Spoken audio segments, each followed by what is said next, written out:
America. Let's discuss this and more with our experts here in Washington. Dana Bash is here. Dana, how revealing is this polling? It's really amazing when you think about these numbers that are just coming out. And will a criminal trial of Trump have an impact on these numbers?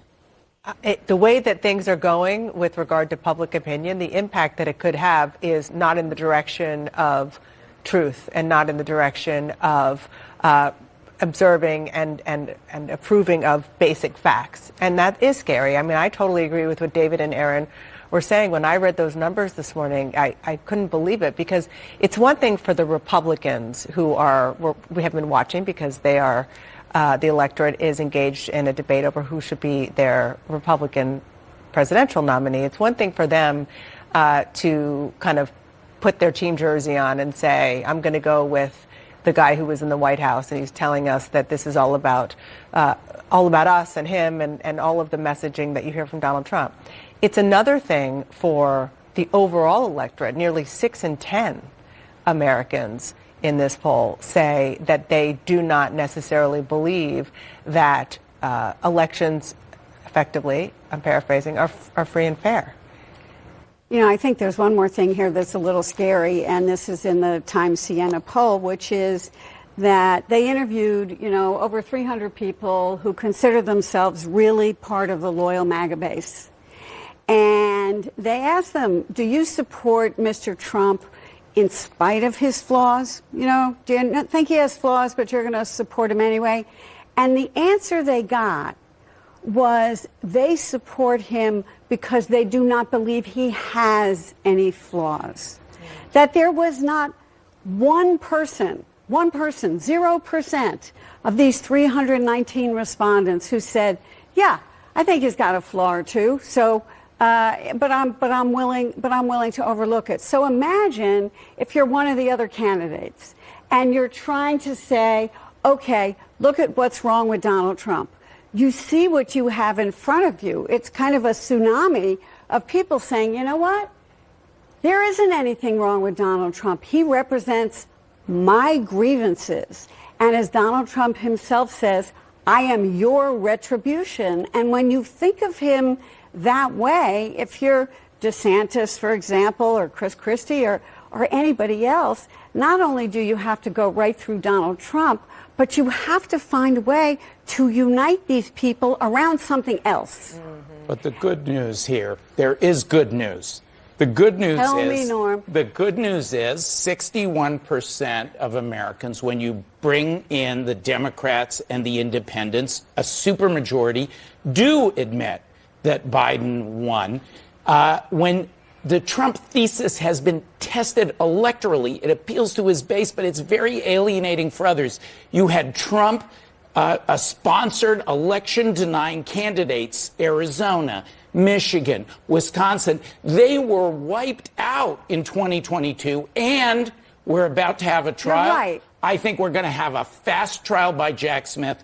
I've been doing them for over 30 years.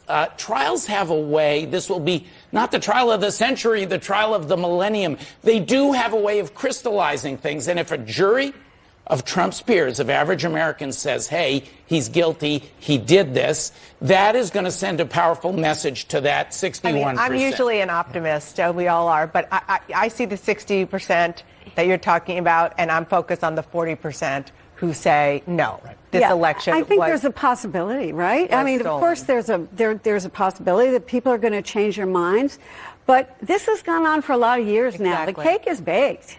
And people changing their minds because of this one trial, it's hard. Let me get Jamil Jaffer into this conversation. I don't see it, Norm. I'm sorry. I wish I could, but I just don't see it happening. I mean, I think this trial actually solidifies Donald Trump's base. I think it turns out Trump voters.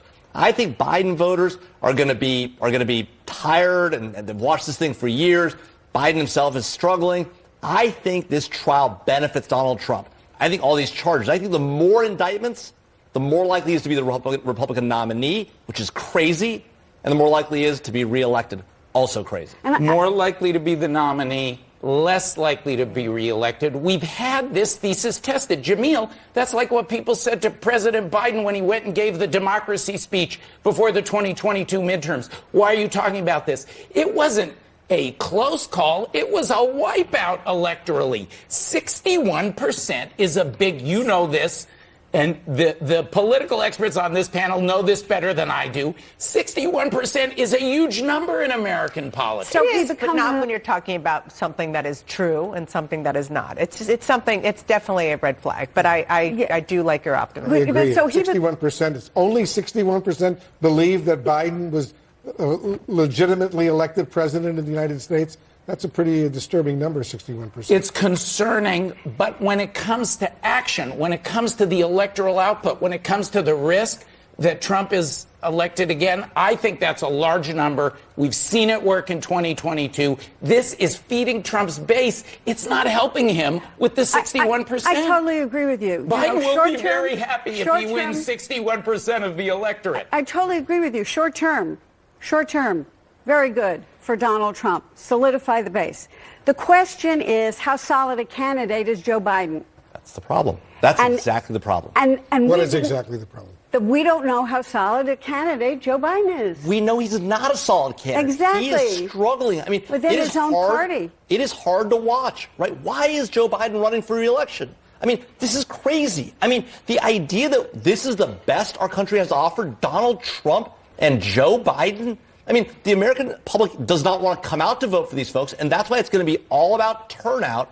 And Donald Trump and these indictments will cause his base to turn out in droves, and that is what people should really be worried about. The opposite could also be true, by the way, that it could turn out Democratic voters. We don't really know the answer to that Right. yet. Well, there are other issues that people are voting on. Exactly. Not just The democracy. economy. It is a cocktail. It's the cocktail we have of the those other abortion issues question and with many other democracy questions. that is so motivating. I worked on the Obama campaign. I remember how far down Obama was at this point, and he won running away the first Obama campaign. It's too soon to judge Joe Biden. He's been an excellent president. He's a very proven candidate. His policies are very good. He may be running against a defendant in 4 criminal cases. I don't think that is going to help Trump with the 61%, and it will help Biden. And November 2024 is still a long ways off. away. A lot could happen between now and then. Everyone stand by. We have much more to discuss. This